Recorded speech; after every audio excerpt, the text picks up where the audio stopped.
नमस्कार. मी भाऊ तोरसेकर. तुम्ही बघत आहात प्रतिपक्ष. मित्रांनो, काल शनिवारी दिल्लीच्या जंतर मंतरवर जी काही झुरळांची गर्दी झालेली होती, त्या झुरळांच्या गर्दीमध्ये त्या झुरळांचे एक महान नेते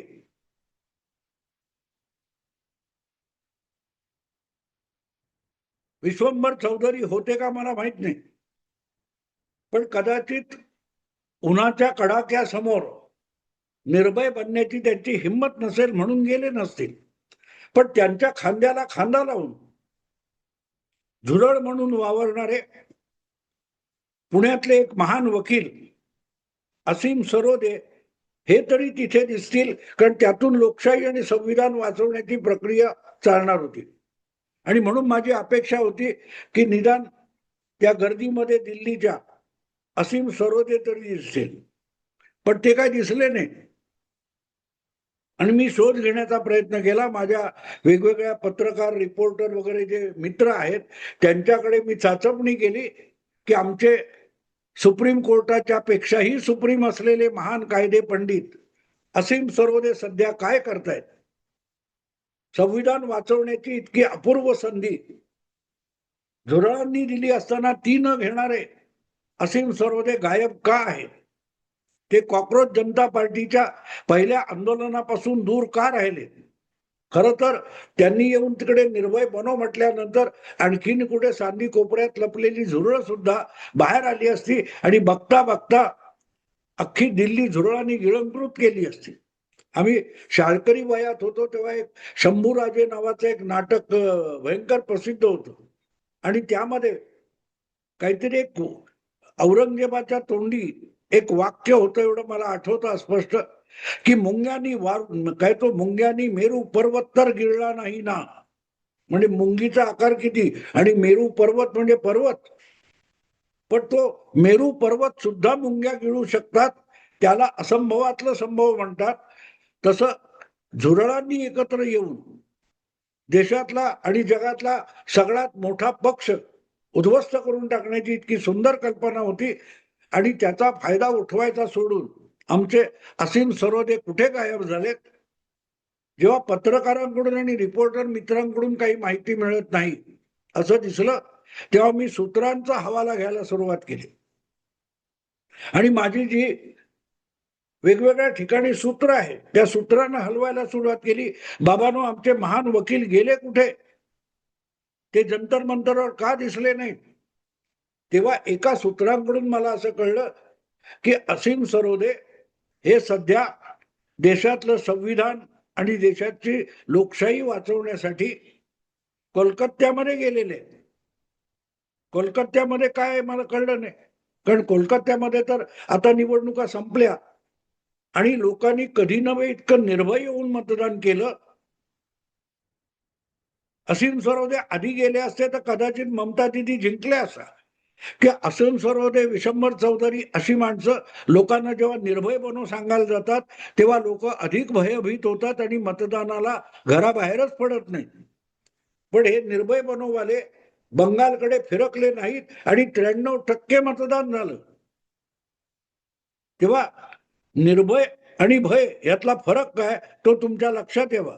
आज सांगायचा मुद्दा इतकाच आहे मित्रांनो, की असीम सरोदे कुठे गायब होते. असीम सरोदे कुठे गायब होते. तर ते सूत्रांचं म्हणणं असं की असीम सरोदे सध्या कोलकात्यामध्ये डेरा डालून आहे आणि आता या सगळ्या पक्षफूट, निवडणुकीतला पराभव, मुख्यमंत्री पद हातून जाणं, सत्ता हातातून जाणं, पक्ष हातातून निसटण्याची शक्यता निर्माण होणं, या सगळ्यांनी गांजलेल्या ममता दिदींना आता आशेचा एकमेव किरण दिसतोय आणि त्या एकमेव किरणामध्ये त्यांना असीम शक्यता वाटतात. ते आहेत असीम सरोदे. ममता दिदी आपला पक्ष फुटणार, विस्कटतोय म्हणून लडकुंडीला आलेले आहेत. कायदेशीररित्या काय काय करता येईल यासाठी त्या चाचपणी करतायत. पण गंमत अशी आहे की आता ममता दिदी सरकारी खजिन्यातून लाखो लाखो रुपयाची, करोडोंची फी आपल्याला देऊ शकत नाही. असं म्हटल्यानंतर कपिल सिब्बल किंवा अभिषेक मनु सिंघवी यासारखे वंचितांचे वकील ममता दिदीकडे पाठ फिरवणारे स्वाभाविक आहे. कारण ते इतके गरिबांच्या न्यायासाठी झटत असतात की त्याच्यासाठी त्यांना लाखो लाखो रुपयाची फी घ्यावी लागते. कपिल सिब्बल सतत गरीब आणि वंचितांच्या गोष्टी बोलतात, पण किती गरीब लोकांसाठी ते उभे राहतात, मुद्दे तात्विक घेऊन उभे राहतात.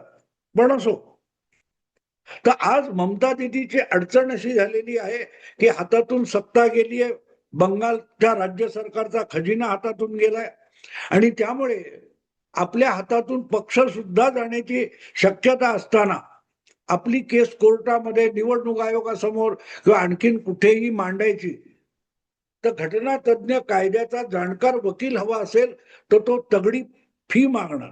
ती द्यायची कुठून? यापूर्वी लाखो लाखो, तुम्हाला माहिती आहे, हे असलेच पुरोगामींचे वैशिष्ट्य असतं. आईजीच्या जीवावर बायजी उदार. अरुण जेटली किंवा गडकरी वगैरे मंडळींनी केजरीवालच्या विरोधात बदनामीचे खटले भरले, व्यक्तिगत खटले होते, पण त्यासाठी जेठमलानी वगैरे सारख्या मोठमोठ्या वकिलांना केजरीवाल दिल्लीच्या सरकारी खजिन्यातून फी भरत होता. आणि ज्या वेळेला ते शक्य होणार नाही असं दिसलं, तेव्हा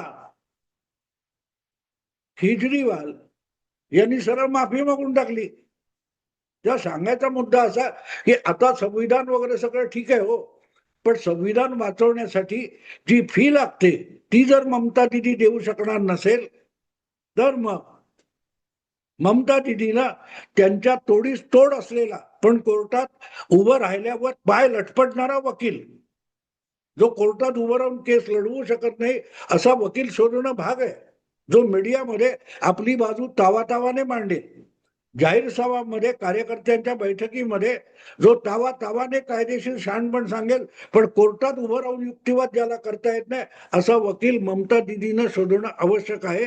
आणि तो त्यांना पुण्यात सापडला. तो त्यांना निर्भय बनो आंदोलनात सापडला असं सूत्रांचं म्हणणं आहे. आणि म्हणून असीम सरोदे जंतर मंतरवर दिसले नाहीत. त्याचं खरं कारण, सरोदे हे सध्या कोलकातामध्ये गेले आणि ममता दिदी त्यांचा कोण पुतण्या भाचा आहे त्याचे अश्रू पुसण्याचं काम करतात. घाबरू नका, भिवू नकोस, मी तुझ्या पाठीशी आहे. ममता दिदीला असीम सरोदे यांनी सगळ्यात मोठं आश्वासन दिले, दीदी घाबरू नकोस, मी तुझ्या पाठीशी आहे, तुला पार रसातळाला जाऊनच मी सोडेन, तुझा पक्ष जाईल, तुझ्या हातातून पक्षाची निशाणी जाईल, तरीही मी तुझ्यासाठी लढत राहीन. पाहिजे तर इकडे ये महाराष्ट्रात आणि उद्धव ठाकरेंकडे बघ. उद्धव ठाकरेंच्या हातून पक्ष निघून गेला, काढून घेतला गेला, त्यांच्या पक्षाचं नाव गेलं, त्यांच्या पक्षाची निवडणूक निशाणी गेली. उद्धव ठाकरे सुद्धा आता ती केस लढायची इच्छा हरवून बसलेले आहेत. पण मी उद्धव ठाकरेंसाठी लढतोय, मी आहे असीम सरोदे, अशी ममता दिदींना असीम सरोदेंनी ओळख करून दिली आहे. आणि त्यामुळे हातातून निसटलेला पक्ष, गेलेली सत्ता, अशा परिस्थितीमध्ये ममता दिदींना आता फक्त असीम सरोदे हा आशेचा किरण वाटतोय. दुर्दैव इतकंच आहे की माध्यमामध्ये चमकणारे जे अनेक पत्रकार आहेत आणि ज्यांना आमचा आशुतोष असेल किंवा असे जे पत्रकार आहेत, या सगळ्यांना चिंतेने ग्रासलेलं आहे की आता ममता दिदीचा पक्ष संपला तर मोदी विरोधात लढायला उरला कोण? तर ममता दिदीचा तृणमूल काँग्रेस पक्ष हा संपता कामा नये, तो वाचवला पाहिजे. कायद्याच्या कचाट्यातून, लोटस ऑपरेशन मधून टीएमसी वाचवली पाहिजे, पण ती वाचवणार कोण?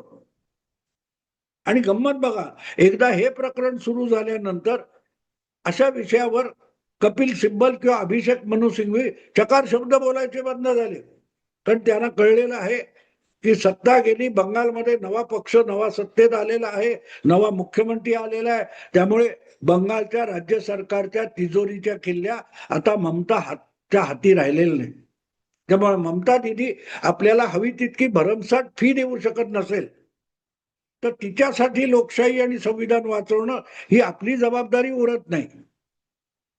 साहजिकच ममता दिदीला जो नवा आसरा पाहिजे, आधार पाहिजे, धीर देणारा कोणतरी पाहिजे, तो असीम सरोदे देऊ शकतात. येस, भले ते सगळ्या निवडणुका केसेस हरतील, त्यांनी बोललेला प्रत्येक शब्द चुकीचा ठरेल, कायद्याच्या, कोर्टाच्या आणि सुनावणीच्या कसोटीवर असीम सरोदे हे परत परत खोटारडे ठरतात, खोटे पडतात, पण माघार घेतात का बघा. असा लढवय्या पाहिजे. उद्धव ठाकरेंचा हा ढाण्या वाघ आहे, जो लढाईची वेळ आली की शेपूट घालून माघारी येतो आणि सगळी शांतता झाली की डरकाळ्या फोडायला लागतो. बंगालच्या वाघिणीला आता भाजपच्या या आक्रमणापासून वाचवायचं असेल तर फक्त असीम सरोदे वाचवू शकतात, कारण पक्ष वाचवण्याची गरज नाही. उद्या ममता दिदीच्या हातून तृणमूल काँग्रेस पक्ष निसटला तरी बिघडत नाही. जी केस लढायची आहे ती मीडियामध्ये लढायची आहे. असीम सरोदे हे कुठलीही केस मीडियामध्ये जोरदार मांडतात आणि जिंकतात, त्यांच्या समोर दुसरा कोणी टिकू शकत नाही. पण आपल्या देशाचं दुर्दैव, आपल्या देशाच्या संवैधानिक लोकशाहीचं दुर्दैव असं आहे की ते मीडियामध्ये जिंकून चालत नाही. निवडणूक असेल तर मतमोजणीत जिंकावं लागतं, कोर्ट असेल तर कोर्टाच्या युक्तिवादामध्ये साक्षी पुराव्यावर जिंकावं लागतं.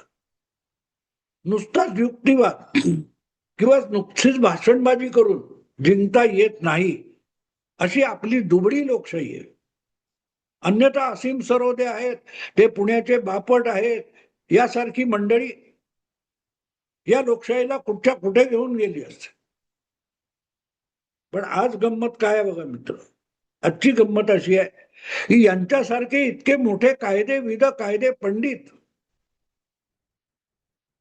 सभा संमेलनामध्ये भाषण करतात, पण कोर्टात उभं राहून काही करू शकत नाही. त्यांचे ज्युनियर अभिषेक मनू सिंघवी, असीम सरोदेंचे ज्युनियर आहेत ते. अभिषेक मनू सिंघवी असतील, कपिल सिब्बल, अशा आपल्या सहाय्यकांना असीम सरोदे कोर्टात उभे करतात, स्वतः कोर्टात जात नाहीत.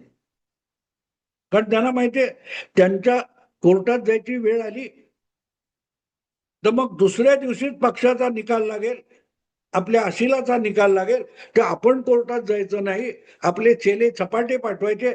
तसे मग सिब्बल वगैरे यांना असीम सरोदे कोर्टात युक्तिवाद करायला पाठवत असतात. पण मूळ युक्तिवाद असतो, त्याची जी थीम असते ती असीम सरोदे तयार करतात. आणि म्हणून मला असं वाटतं की आता जी परिस्थिती आली आहे ममता दिदीवर, त्यातून आशेचा एकमेव किरण आहे. या बुडण्यापासून ममता दिदीला वाचवणारी एकमेव काडी आहे आणि ती काडी म्हणजे असीम सरोदे. आणि एकदा ते झालं तर मग शेकडो झुरळं त्या पाण्यात पोहत पोहत येऊन ममता दिदीला त्या बुडण्यापासून वाचवतील. कारण झुरळो का है जमाना. मला गंमत या गोष्टीची वाटते की ही सगळी मंडळी किती हवेत बोलत असतात, किती हवेत जगत असतात. मी त्या जंतर मंतरवर त्या एकतर्फा शेरवानी कोण आहे ना, ती आरफा शेरवानी खानम, तिला ऐकलं, तिचं एक वाक्य मला खूप आवडलं मित्र. ती म्हणाली, एक बार ईमानदारी से एक बात तो माननी पड़ेगी कि जो 4 करोड़ 5 करोड़ 6 करोड़ दिखाई दे रहे थे उसमें से 1% में 1% भी इधर नहीं आया. म्हणजे आपण खोटं बोलत होतो, आपण खोटी तारीफ करत होतो, हे तिने कबूल केलं ना. जंतर मंतरवर जाऊन ती आरफा खानम म्हणते की ईमानदारी से एक बात माननी पडेगी. म्हणजे दरवेळेला ती इमानदारी नाही, बेईमानदारी करते.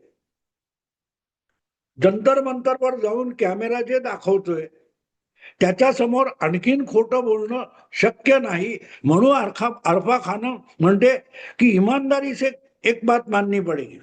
प्रश्न असा असतो की ईमानदारी से एक बात माननी है तो रोज आपण बेईमानी करतो का, हा खुलासा करा ना तुम्ही.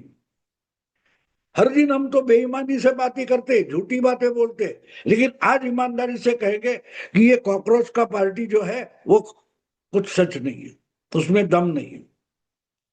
ते असीम सरोदे असो, तुमचे विशंभर चौधरी असो, जो जो स्वतःला सेक्युलर लिबरल पुरोगामी वगैरे म्हणतो ना, त्याच्यात सगळ्यात मुरलेला एक गुण असतो, तो म्हणजे बेशरमपणा आणि खोटारडेपणा.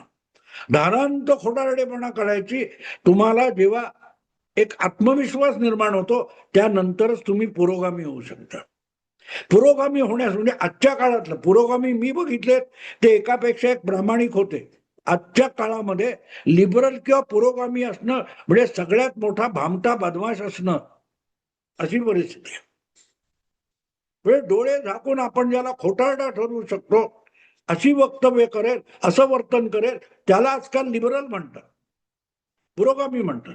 नसते त्या झुरळांच्या पार्टीचा एवढा गदारोळ झाला नसता आणि बघता बघता 4 मे नंतर वाळूचा किल्ला किंवा पत्त्याच्या बंगल्यासारखं ममता दिदीचा पक्ष कोसळला नसता. सगळेच्या सगळे लिबरल ममताचा पराभव होऊच शकत नाही म्हणत होते. मग तो कसा झाला? कारण हे लोक तुम्हाला खोटं खोटं सांगत होते की ममताला कोणी हरवू शकत नाही. बंगालच्या भूमीवर एकदाही पाऊल न ठेवता मुंबईत बसून बातम्या आणि व्हिडिओ बघून भाऊ तोरसेकर सांगू शकतो की ममताचा धुव्वा उडणार आहे. तर बंगालमध्ये जाऊन ग्राउंड झिरो रिपोर्ट करणारे सगळेच्या सगळे लिबरल खोटे पडले. याचं कारण ते खोटे होतेच. ते बातम्या देत नव्हते, दिशाभूल करत होते. आणि त्या दिशाभूल मध्ये ममता दिदीचाही बोऱ्या वाजलाय. आणि आता ममता दिदीला फक्त आशेचा किरण म्हणजे असीम सरोदे वाचू शकतात. कारण असीम सरोदे, ममता दिदी पराभव मान्य करतील पण असीम सरोदे मान्य करणार नाही. ते लढत राहतील. जसे ते अजूनही उभाठा शिवसेनेसाठी लढतायत, शिंदेचा धनुष्यबाण काढून घेत आहेत, तसंच ममता दिदीचा पक्ष, ममता दिदीची इच्छा नसली तरी फक्त असीम सरोदे वाचवू शकतात. आणि म्हणून आगामी राजकारणात ममता दिदीसाठी असीम सरोदे हा एकमेव आशेचा किरण आहे. मित्रांनो, विषय आवडला लाईक करा, शेअर करा आणि प्रतिपक्षाला सबस्क्राईब करा. नमस्कार.